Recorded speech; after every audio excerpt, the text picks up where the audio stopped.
Ngayon, may gift po muna kami sa inyo. Yui po. Oy, thank you. Saka jacket. Ito Yui jacket pa rin. Thank you, thank you. Red Warrior.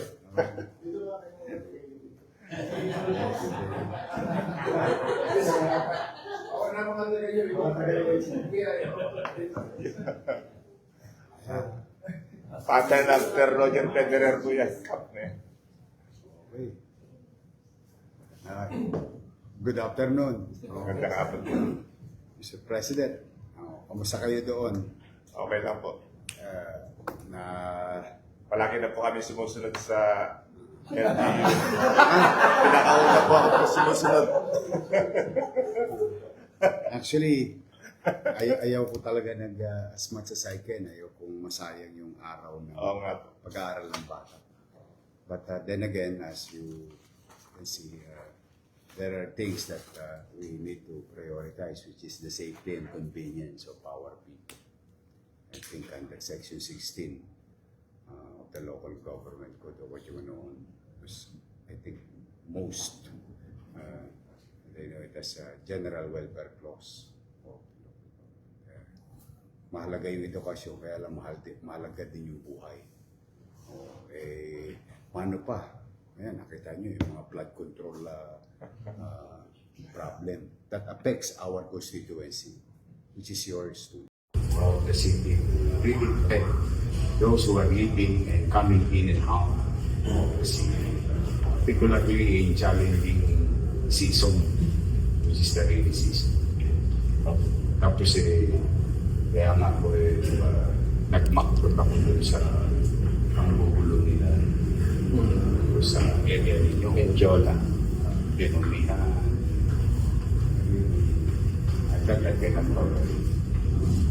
There is malaya ang freedom of expression sa Manila. Pero hindi ko sila binigyan ng kakayahan, durugin, sirain, yung mga ari-arian ng mga mamamayan at ng publiko. Wala namang kinalaman yung stopper. Wala namang kinalaman yung pader. Isprayan nila yan. Graffiti. Ginagahan nila sa Italy. Mayor, may milk feeding program po kami. Talaga? Ito po yung... Pero hindi yun. Dito sa Calagao, mga farmers po nagpuproduce. Sa Nueva Ecija. Yeah, school. Nueva Ecija Federation of Dairy Farmers.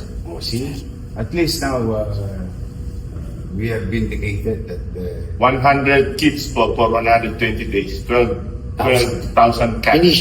Initial. Ano po? School meal. Ang tawag po school meal. Si ano po nag-launch yan? Si naging Republic Act na po siya. We were the pilot sa Caloocan. For 14 years, pinilot po namin sa Caloocan. Yun po ang basis ni Senator Villar for enacting the law sa elementary school to adopt the milk feeding program for elementary students. Ako naman, I just listen to the scientists. Tapos sa NDA po. Credit po natin yan. Tama po yun. Tama yung project ng mga espesyalista. There is stunting across the nation. Pagkulang sa That gatas. includes Manila. Nakakita ko, although gititect kami sa pananalo, nakakita ko na sobra. Ang una kong balak talaga is ensure, o yung pediasure naman sa bata. Kasi meron na ako sa matanda, tama. The problem is there is a particular requirements by DOH. I don't want to disobey the guidelines of DOH. So we came to an event, which is NDA event, na they are requesting to support the National Nutrition Program. Yes. Through helping the milk industry, our farmers. So I was listening there. Immediately, tinawag ko si director. Bibili ako. Yun, ang nakikinabang ngayon, mga farmer. Directly, every day, 3 times a week, 21,000 students in the next 90 days. And sooner or later, yesterday, I just escalated it. Hopefully by June, the new sets of students will update the people of Manila. Kasi in-escalate na namin dahil nagugustuhan ng nanay, nagugustuhan ng tatay, gusto rin ng teacher. Kasi naging masiglahin yung mga bata na-excite na pumasok. Kasi nahanap po. Yung kay Yorme. Yorme, oh. Actually, Mayor, kasi mga bata Mayor, bigyan po namin kayo ng result ng study. In fact, may research na po kami ginawa dyan. Tinimbang po offline timbang bago yung aming 120 days supplementary board. Tapos po may deworming. Tapos ang ganda po ng result yung academic performance ng bata. Tumaas. Magaganda po yung study. Kaya yung pong project nyo, sinusuportahan nga po namin kasi Thank you. proven na po yung for the past 14 years. Hindi, sa kabatang nutriban ako eh. Okay, Nutriban ka rin. Nutriban. 15 centavos. 15 centavos. May Clean. may milk clean. May gatas po. Powdered milk. Dito. Okay. Po yung una namin project. Tapos estero. Estero po. Inadap namin mga estero po At po ni yung Miss Gina Long. Yan po ay in coordination with Pasig River Rehabilitation. Siya po yung aming unang coordinator na, si Mr. Ronald Nagit. And po yung ink na aming gumawa kay Dr. Ramilta na po yan. At po mga adopted community standard para esteros. Nililinis po namin mga warriors po. Nililinis. River Warriors. In partnership with Miss Gina Sa Long. Manila po ito. Manila po ito lahat. Estero de Paco, Estero de Pandacan, San Sebastian. Sebastian. Tapos meron po kami mga tangible projects sa kanila, mga objectives namin. Hindi mo namin makukuha yung mga objectives na yan kung wala po ang mga projects namin. Ito, kain na kain. Yan, ano po ni Director yan. Ano? Kain na kain. Coordination. Yung kung your milk po ninyo, pwede po namin partneran yon sa mga parents naman para holistic yung approach ng buong pamilya. So magpo-provide po kami ng mga food card po sa kanila. At saka provided by minimum of 4K pero 4,000. for the projects. Tapos meron kami projects sa footbridge, coordination po with different colleges, and then murals sa mga barangay daycares po. Lahat ng daycares po, pag may gatas, binibigyan na rin po namin ng murals. Tapos nilalagyan namin offline, ano po yun, yung Noah's Ark para nakalagay na po kung gaano kalalim kung may bakaman. Pati yung disaster preparedness ng Dahil po doon sa mga teachers. Dahil po sa research. Busy kayo ah. Oo. Kasi po yung dahil po sa research, contact po kami ng mga Flagship project po na extension namin. Milk feeding. several trainings po namin. Siyempre po, ang dami po topics niya para sa mga barangay po yan. Kami po mga pakobina NSTP at saka po ng staff ni Direktora. Kasama po yung Roseros nyo, Mayor. Kasi naman namin yung mga projects Roseros. namin. Mga several trainings po namin sa kanila. And then, siyempre po, meron po mga services din. Food feeding programs. And then dental vision. College of Dentistry po. Number one flagship program po na yun. College of Business Kasi Administration. nung bata kami, yung mga estudyante ng UE sa dentistry, pupunta sa community. Kung gusto mo libreng bunot, Pero po yun. titirahin ka na. Nung pandemic lang po na hinto kasi pinabawalan po yung contact. Sa Paseco Kasi po, part din ng kanilang Opo. Opo, page po yung offer na rin Training po ninyo. yun, Pati po sa Paseco, yung Gawad Kalinga. Kami po ang gumagawa ng bricks, Mayor. So kung hindi namin kaya yung bahay, connecting yung kanilang community going to the nearest. Naglagay po kami ng Kasi bricks. kasi community, Opo. whether we're the one that we build, the housing that we Opo, totoo po. we should Ito po ang current namin ang mga programs. Yan po.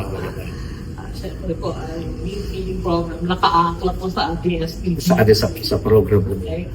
At ang aming pong meal feeding program ay naidala na po namin sa iba't ibang lugar. Ang Buyaw. Okay? And then dito po sa... Under United Nations Sustainable Development Goals. Mayor. Then ito po kay Malolos. And ang aming pong meal feeding program ay pilot na at saka po model meal feeding program na po yan sa mga LGUs. Ito ano to, itong gatas na to. Nalo sa Kalabaw. Ano ang tawag? Bukal. process na siya. Apo, homogenized na po. Ganito na. Reduced to 3.5%. 180 ml po. Para hindi po sila magtae. Saka maganda, Homogenized, sterilized. ang maganda doon, Mayor, in support of the breastfeeding, hindi po tayo nakikipag-compete sa breastfeeding program ng DOH. Binili na po ni Ramon Angay 17 million as a CSR ng San Miguel. For DepEd po yan. He will be supplying the requirements of DepEd. 17 million cans ang nabili niya lang. Meron po tayong ALS program. Okay. Amin pong implement sa City Yung mga of out-of-school youth po sa City of Manila Resource Center. At kami po ay nagbibigay din po ng trainings sa mga students. Okay. Kasi po, ang aming pong mga staff, faculty at mga empleyado ay mga safety officers po. License. License. Oh, first aiders. Marami po yan. Ilang na po sa inyo ating 120 po the biggest inawardan po ni Chairman Gordon. 2 years po yan, nag-renew po kami ng aming lisensya. Tapos ang UE po binubuksan namin for out-of-school youth, Mayor, para maging resource center na alternative learning system ng DepEd man. Po, mga projects namin, na pwede po namin i-dalhin sa iba pang mga barangay ng Manila, eco-bricks. Para yung mga basura po. Ginagawa po namin stool siya. Tree planting. Tree planting, alam na Nasa province naman po na namin. province po yan. Sierra Madre po, in February po, sa Santa Fe, Sierra Madre. That will protect Metro Manila. Opo. You need to plant more trees in the... Native trees na tinatanim natin para sa akin at talayang pang varieties. Indigenous po. Ang proyekto po ay nakaano sa SDG po ito. United Para sa Nations. quality education, zero hunger, good health, etc. Dahil po yan ang aming direction din. And then ang aming pong dahilan para makuha namin ito, Manship, syempre po yung mga proyekto namin. At ang aking po iniiwasan na mangyari, kagaya yan nakaraan, economic, systemic poverty, at saka po ng neglect sa environment. Yan po ay aming makukuha ng mayor sa tulong po ninyo. Yan po. Yan po ang Naku, lagot kayo. Ito po kasi yung project. Kasi yung Yormek, Yormek Years. The Yormek Years. Yan po. Yormek Years. Sabihin, pala naman. Hindi po. Kami po, research-based kaya kakasuporta po kami sa inyo. Pero yun, idea yun ng mga partner. Magaling yung mga partner. Dairy partner. O FTA.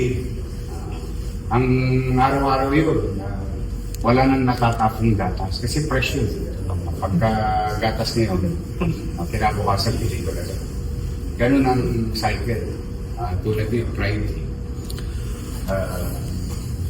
Deliver naman sila kanina. Nanggagaling po sa South. South, sa South niya. Barangas, Laguna area. Tapos Classmate ko po yung manager. good. You should know. Classmate ko po sa UPS ba? No? You should know. I'm happy for the partner, but I'm happier for the students. Opo. And the parents is mutual, ang incidental beneficiary sila because alam mo ang parents, gusto nila ng nutrition sa anak nila. Kaya lamang, sa hirap ng buhay nila, mas mauna siyempre yung food pillar. Diba? Kailangan May gatas po yun. ito, gatas. Ay, saka hindi ba siya gatas? Nagugustuhan ng mga atabs eh. Nakikita ko yung mga video ng mga bata minsan. Totoo po yun. Matlap, Yormet. 12,000 po, marching order po ni President na i-deliver. 12,000 cans. 12,000 cans po. Initial pa lang yan. 420 days. May mga, usually daycare po ang minano namin kasi nga yung impact nila sa development. First 5 years. I-affect nila kasi Hanggang yung grade daycare ngayon, grade 4. fully support sila. Tama po. Pwede natin i-affect katulad yung ginawa namin ng school board the other day. Escalation na kami. So, by June, we are going to serve Perfect. 60,000 plus every day. Sustain in the next 90 days. 90 days na 1 quarter ng 1 quarter. Tapos kwentada. Tingnan natin ang epekto. Katulad yung ginagawa. Research-based. may science talaga. Science. Sa that or nuisance. Sa ang stunting kasi hindi lang naman physical, pati mental. Yes. Pag walang tamang nourishment, apektado yung growth ng bata, academically and physically. So, Pag mabunga talaga kasi Mayor, binabato kayo. ako naman basta ang importante sa akin yung mga taga-Maynila. Correct. At the end of the day, I owe it to them. These are the people whom we should be serving. Hindi mga politiko or mga campaigner ng politiko. We don't need to please them. We should. Meron pa po kami yung red leg, yung recto, Espanya, at saka po itong Legarda po, no? Kasi po, kadalasan yung pong mga law enforcers natin dyan, makipag-coordinate po kami dun sa Mr. Biyahe po sa traffic parking bureau po ninyo. Kasi magbibigyan po namin ng UE ng raincoats. Pero gusto po namin yung pong Manila, yung pong parking and bureau po, no? Traffic and Parking Bureau po. Ang katulong namin mag-design para hindi lang po red leg. May exception. May exception. Ano, kapote na binibigyan. Yung Kahapon nga, nag-text sa akin yung pinadala sa akin yung problema ng US transport kasi isang stoplight. I forwarded it already with the chairman. And immediately they acted. I think hopefully na-resolve na. Kasi with regard to stoplight kasi, I mean like traffic light, it is under the jurisdiction but we're very happy because nagiging takbuhan kami ng mga education institution, private institution. Ibig sabihin, they see hope in the city. Kami naman, I'm happy to be of service. So rest assured to the FPU, UE, UST, the Menjola Consortium, and the Espanya and the Southern Manila Consortium, which is the top avenue consortium. You have the full support of this. In fact, we are grateful. And I can honestly say on behalf of the people of Manila, thank you for your service to the community. Because any help will do. So always like that. That's the attitude of your administration today. Whether in a bigger scale, escalated, par resource, it doesn't matter. Any help will do. Kaya we highly appreciate it, Mr. President. Thank you very much. Our pleasure. Sa tulong niyo, please extend the gratitude of the city to the entire team of UA family at saka sa inyong mga mag-aaral. Rest assured, they will do our best for them to feel comfortable going in and out of the city. Maaliwalas, panatag, pamumuhay. Masaya-masaya po ang misis ko ngayon kasi kayo na po ulit, malinis na daw yung At may gobyerno na ulit sa Maynila. Yun po ang hinahanap namin dati. It's a very expensive thing to clean up the city because we have about 2 million nighttime population and 3 million daytime population. Let's just say, just for the sake of conversation, ilan ang populasyon nyo sa buong UAE? 34,000. That's what I'm saying. And most of them are from Manila. Yeah. Kaya malaki ang ating influx of people going in and out of the city, goes to up to 1 million people, and per capita garbage production ng isang tao today from 0.60, now it's 0.93 per capita. So just imagine it's 3 million kilos basura. Kaya it's a very expensive thing, but kaya nga po nananawagan sa mga taxpayer na tulungan tayo kasi we can get cheap service but we're going to face the same thing na wala. Yun nga. Mahal talaga. Wala na tayong choice. The last time that we raised the garbage fee was like 2010. 13 years. 13 years. Really, I tried not to, but in leadership, sometimes you, lalo ka na, Mr. President, leadership, sometimes you have to fight and make hard decisions and choices. At the end of the day, in the long term, to benefit all of us, those who are people living and coming in and out. At the end of the day, nasasukli ko lang sa inyo, pipilitin ko mabuti. I'll do my best. So, again, thank you. Kasi, pag may kakailanganin naman kayo, huwag kayo mag-accommodate. Kung sa tingin ninyo, huwag yung ipagkain sa akin yung pagkakataong mapatinog ko itong gobyerno. Kapag may mandoloko sa inyo, ahensya ng gobyerno, dito, always welcome. When I was informed that you wanted to visit, sabi niya, tell them, yeah, they can come. You're always welcome in this office. Parang palengke itong bisina mo. Kumaga sa pelikula, karinderya. Kahit sino pwede kumain. You're always welcome here.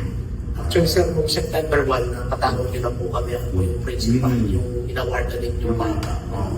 Binigyan niyo ng tablet na nagsoli ng Yes, di ba? yes po, namutihan niya. Try to emulate that kind of attitude ng ating The time also, sir, that I told you na may plan kami dun sa sasabi ni Senator Lenny Hal will do. And this is the reality. Thank you. May ina-awardan po sila every week. For honesty. Every plug ceremony po namin, Monday. nagbibigay po ako ng gawad katapatan sa mga bata po nagsusoli ng anything, kahit po tumbler, payong, just to give them the capacity. Tingnan niyo itong idea ito. I'll give it to the private sector. It's an idea of mine, but I'd rather have you do it because you are more capable. Every day you deal with your perseverance. Try to create a program, what you call ART. ART. ART. ART. No one else. Act of Random Kindness. Opo. ART. Act of Random Kindness. Mas maganda siguro kung makalaan yun ng private sector. Matagal ko nang iniisip yun. How to inspire the private sector to inspire the citizens to come up with a program ART. Yes. ART. Concept kindness. So, act of random kindness. Mahirap sa siyo, mahirap natin yun. Katulad yung estudyante mo, that's art. Random kindness. Hindi naman siya, it was not requested, it was not asked. Kinusap. Ewan ko lang, sharing your idea.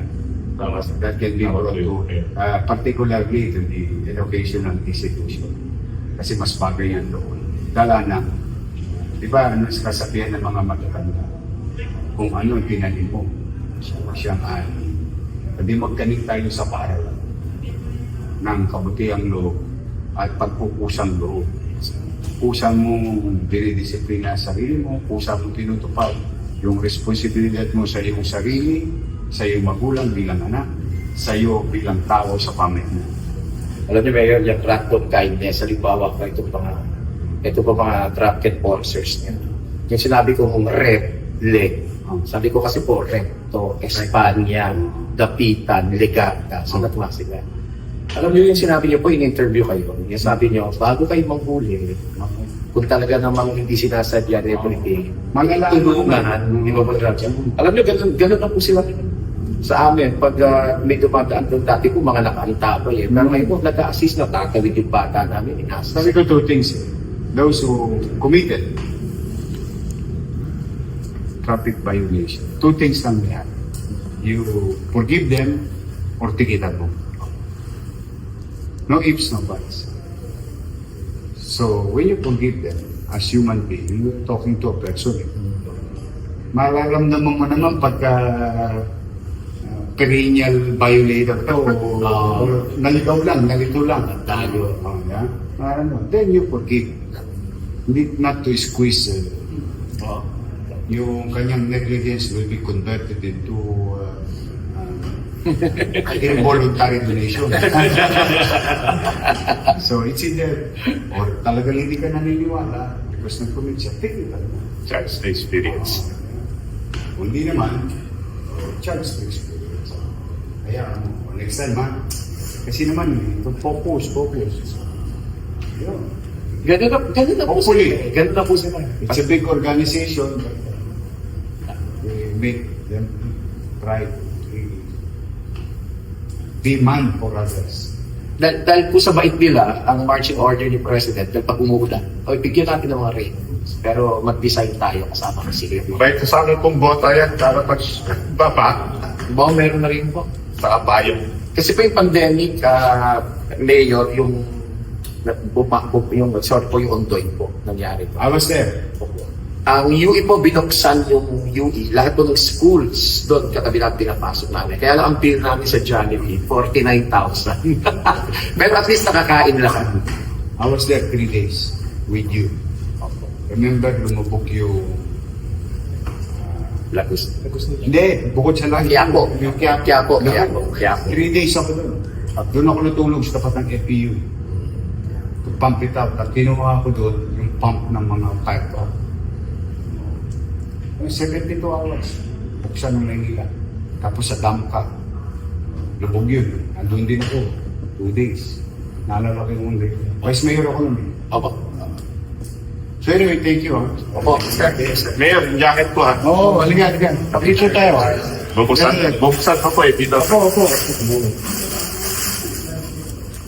Nakita anak ras. Lagi mo natin